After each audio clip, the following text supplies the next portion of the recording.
Well, good morning, lovely ladies and gentlemen. Steve Collins, you guessed it, coming to you live from San Antonio, Texas, the second most powerful, passionate, and purposeful coach and speaker in the world. I hope you guys are fired up. I'm pretty excited about the opportunity to be back with you again. Most of you know I have created a live video every single day for almost 5 years, and yet there are seasons that we go into hiddenness before manifestation occurs, and there are times that we dig deep and go into ourselves, and hopefully this for you has been a time of reflection and continues to be a time of reflection.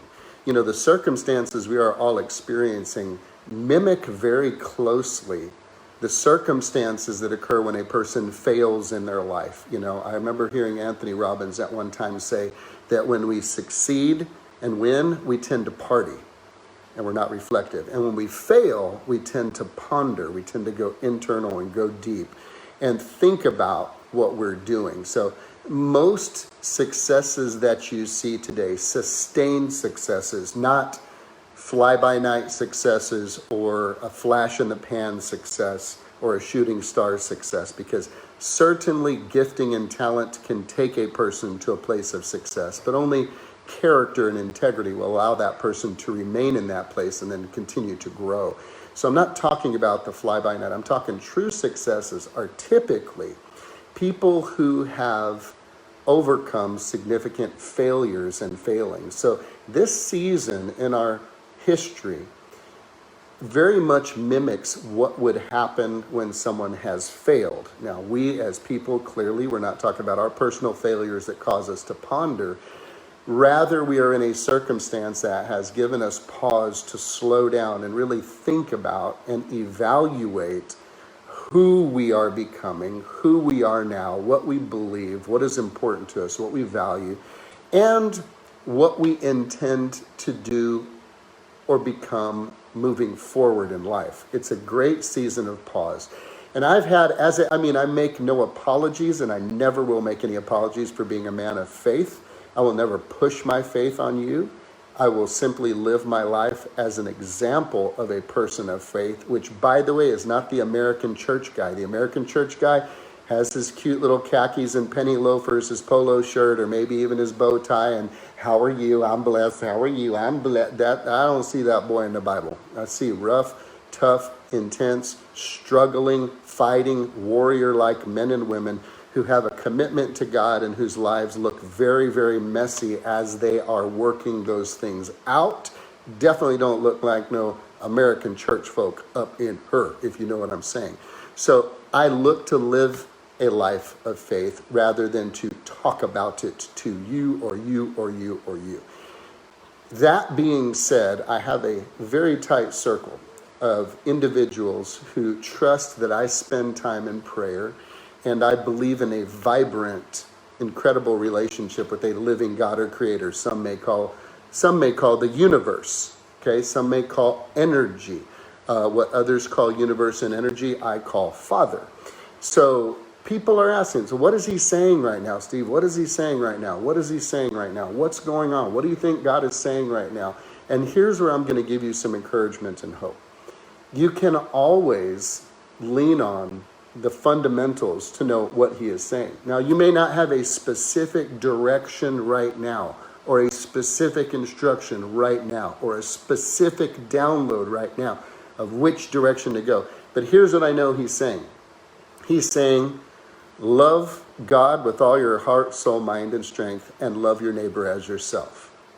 He's still saying that. That's in Luke 10:27. He's also saying, judge not, lest you be judged. With the measure you judge out to another, that's the measure that will be measured back to you. What's he saying right now? He's saying, judge not, lest you be judged. Did you know that all these conditions, with the measure you judge out to others, it's measured back to you in judgment? That's in Matthew 7:1. That's what he's saying. You know what else he says in Micah 6:8?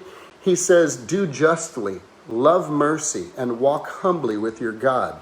That's what he's saying right now. Do justly, love mercy, and walk humbly with your God. How do you love mercy? Well, you know you love when you mess up, when people have mercy and grace on you, they cut you a pass and they say, hey man, I get it. You know, things are tough, things are challenging.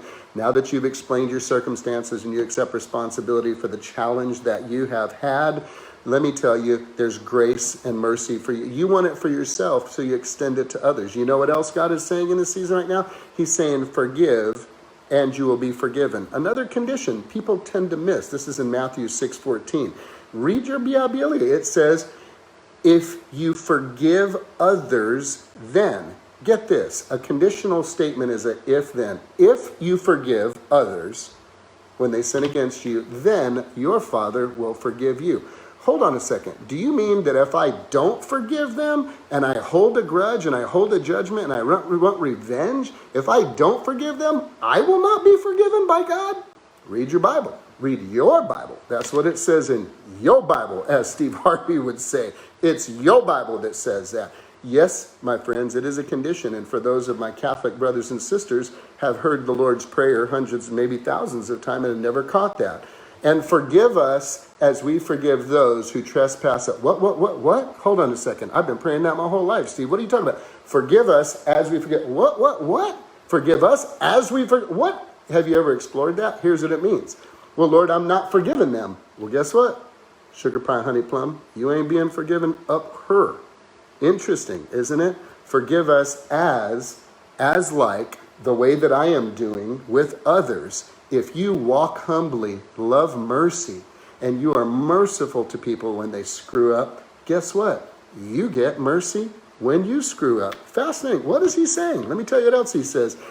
And he says this in Matthew 5:44. He says, but I say to you, love your enemies. Now, I don't mean I love apple pie. I love my son. I love Sunday naps. Love is defined here as agape. It's an unconditional decision. It is a decision to honor and place honor and high value above one, decidedly, not based on your feelings. Well, I just don't love, I don't feel love anymore. We fell out of love. No, sucker, you fell out of feelings. Love is a decision. Love is a choice.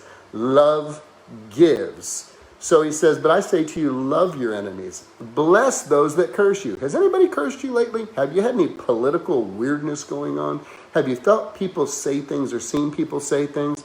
You know, wouldn't it be fascinating if the police force, as they were being cursed in these riots, were saying, I bless you.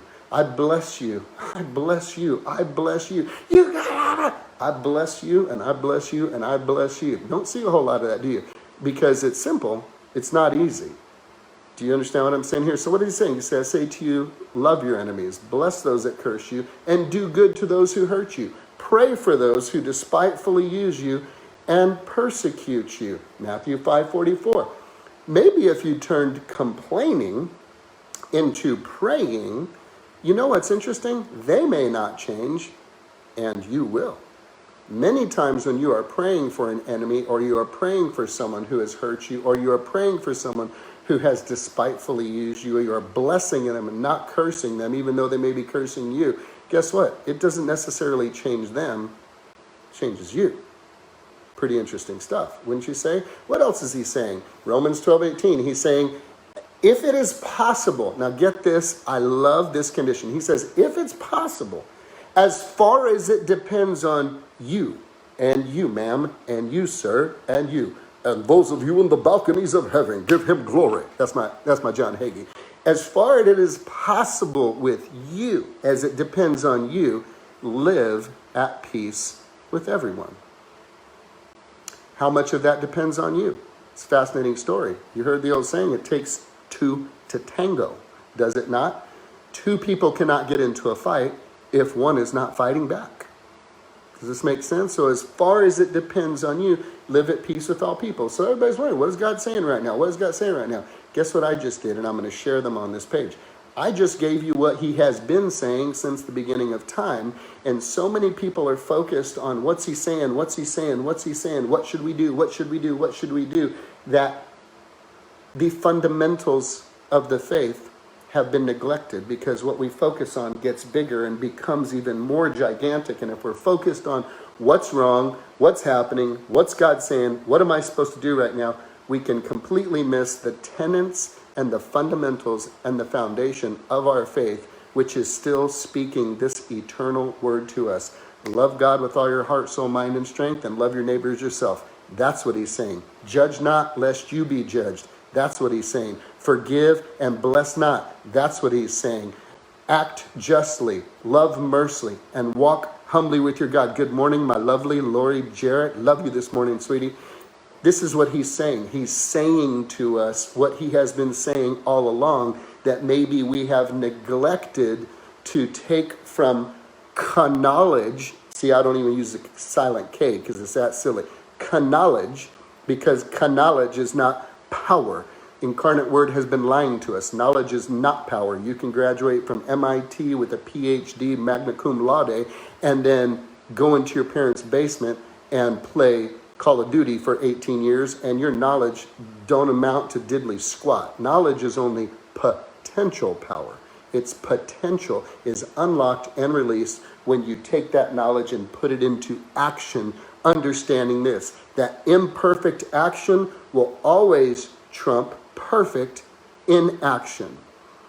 A so-so plan acted on will always smoke a perfect plan never acted on. Knowledge is not power, it's only potential power. We take this knowledge that we have of what God has been saying for years, and we begin to apply it. We begin to live it. We began to walk in that. What is he saying right now? He's saying, love God with all your heart, soul, mind, and body, and love your neighbors yourself. He's saying, judge not, lest you be judged. The measure you judge it out to others is going to be the measure he judges to you.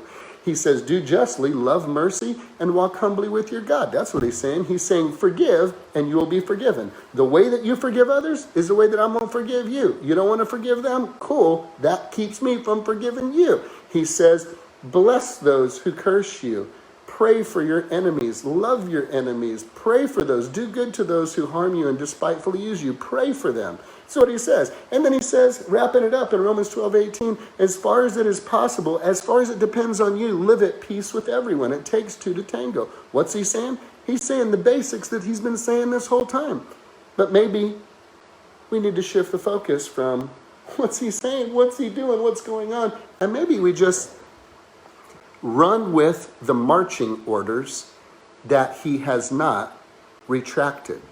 Maybe we rapidly activate what we do. You may not know what's the next thing to do that is a specific directional word, yet you do know the fundamentals and the basic tenets of your faith currently. How are you doing on those? Let's do a checkup right now. How are you doing on loving God with all your heart, soul, mind, and strength, and loving your neighbor as yourself? How you doing? How are you doing on judging not lest you be judged? How you doing? How are you doing on do justly, loving mercy, and walking humbly with God? How you doing? How are you doing with forgive others? How many times, Jesus, should I forgive them? The amazing Peter said. 7 times. Aren't you impressed with me, Jesus? 7 times. And I can just see Jesus, SMH. No, Peter. 70 times 7. But, okay, so at 449, when I get to 450, I can hope. No, doofus. No. By then, 449 times, you're in the habit of the lifestyle of forgiving. How are you doing on forgiving people? How you doing? How are you doing on this? But I say to you, love your enemies, bless them that curse you, do good to them that hurt you, pray for those that despitefully use and persecute you. How you doing on that, Matthew 5:44? How you doing on that? How you doing on Romans 12:18? As far as it is possible, as far as it depends on you, live at peace with everybody. Be at peace with. Guess what? If you're unforgiving, if you're judgmental, if you're unloving, if you're bitter, if you're fearful, you're going to have a hard time living at peace with others because you ain't even living at peace with you. So you got to get your stuff right here on what we call this vertical plane before you can get your stuff right here on this horizontal plane. You get the vertical plane right, your horizontal plane has hope. So what's he saying right now? Let's wrap it up. He's saying love God with all your heart, soul, mind, and body, and love your neighbors yourself. He's saying Judge not, lest you be judged. He's saying, do justly, love mercy, and walk humbly with your God. He's saying, forgive, and you will be forgiven. He's saying, bless those who curse you. Do good to those who do harm to you. Pray for those who despitefully use you, is what he's saying. He's saying, as far as it is possible, as much as it depends on you, live at peace with people. He's saying a whole lot of stuff that he never stopped saying. So I encourage you today, are you living the tenets of your basic faith? Are you living the tenets of the foundation of your faith, the fundamentals of your faith? I know it's tough during these times, but you have to understand this. Fear and faith are identical. Fear and faith are the same thing. They're an imagined future. They're an imagined future. Some people would say, well, Steve, you talking about that believing by faith and trusting by faith that things are going to work out. Well, they don't always work out, Steve, and things don't always go the way that you think they are when you think good. Well, I got news for you, sugar pie, honey plum. Things don't always go the way you think they're going to go when you're thinking negatively and fearfully either. So if you're going to be thinking about a projected outcome of fearful crap that may never happen, wouldn't you rather choose to have a outcome imagined of good? Yeah, it may not happen, but if you're going to be spending your time and effort and energy imagining future outcomes, do you realize that you have the choice? You have been given this incredible gift called free will. You have the will to choose and to decide what you're going to think about. You get to choose what you're going to think about. Fear and faith, identical, both an imagined future. One imagines the worst and the negative. One imagines the best and the positive. No guarantees that either of them are going to happen. A freaking powerful guarantee that the energy you show up with in this life is going to be empowering and emboldening, or it is going to be disempowering and cause you to shrink back. Who do you want to be? What is he saying? He's saying what he's been saying all along. How about we lean into what he's been saying all along and not be too worried about a specific right now thing? How about we just lean into it? You know when David, little King David, remember David and Goliath? You know that when he was anointed king of Israel, he was just a little kid. It didn't happen overnight. He was anointed king of Israel. Years went by before he ever stepped into that office. Guess what he got to do as the anointed king of Israel by the prophet of God in his time? Go back and tend those sheep, bruh, for a long time. See what I'm saying? Joseph has his dream, amazing dream. Go back to your brothers who don't even like you a little bit, who are going to beat you up and throw you in a pit and sell you into slavery. And then you're going to get to go to Potiphar's house and get a little taste of the good life, what it might be like. Is this the promise of God? This is great. This is amazing. Then his wife's going to try to hit you up. You're going to run. She's going to lie. And you go into prison. He didn't become second in charge for years. So you know what? Until you get something clear about right now, you got a lot that you can lean into right now. The fundamentals of your faith, what he's saying right now. So ladies and gentlemen, I hope you choose to look at this and listen to this again, because there's a whole lot he's saying, and I just went over all of it. And if you'll just take that knowledge and put it to action, my friend, you're going to be exactly who you were created to be. You're going to do exactly what you were created to do. You will have exactly what you were created to have, and you will be able to flow and give exactly what he created you to give. Have a happy Independence Day and a great weekend, guys.